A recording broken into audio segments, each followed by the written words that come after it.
D'abord, quand même, une admiration pour ceux qui ont traduit, parce que dire oui. que au moins 5 milliards, plus de 5 milliards d'êtres humains ont accès dans leur propre langue à la totalité de la Bible, ça n'est pas rien quand on C'est sait les énorme. difficultés de la traduction, Mmh. ce qu'on vient d'évoquer, traduire des jeux de mots, etc. Ce qui reste, c'est effectivement, on a presque 7 milliards d'êtres humains, mais on n'a que 10 ou 15% des langues, parce qu'il y a énormément de langues parlées par des tout petits groupes. Oui, c'est ça, il y a beaucoup de petits Exactement, dialectes, des langues, des dialectes ou des véritables ou de langues. véritables On peut langues, les mais appeler des patois, mais ouais. c'est des langues. Enfin, Ah ouais.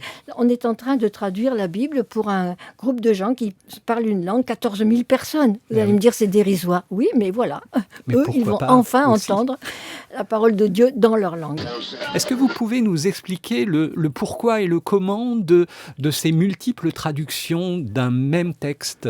Je crois qu'elles sont indispensables. Parce que justement, le texte est fait pour faire vivre, et parce qu'il est vivant.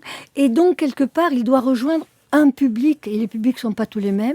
Et je dirais que de génération en génération, parce que la langue évolue, parce que les mentalités évoluent, on va être amené à retraduire. Alors, en gros, on distingue des traductions dites formelles, ces traductions qui elles essayent d'aller au plus près du texte hébreu ou du texte grec dit original. Rester très très proche. Alors, rester très proche, surtout, essayer de faire sentir au lecteur les ambiguïtés, les difficultés, les jeux de mots, les sous-entendus du texte. C'est impossible, disons-le tout de suite.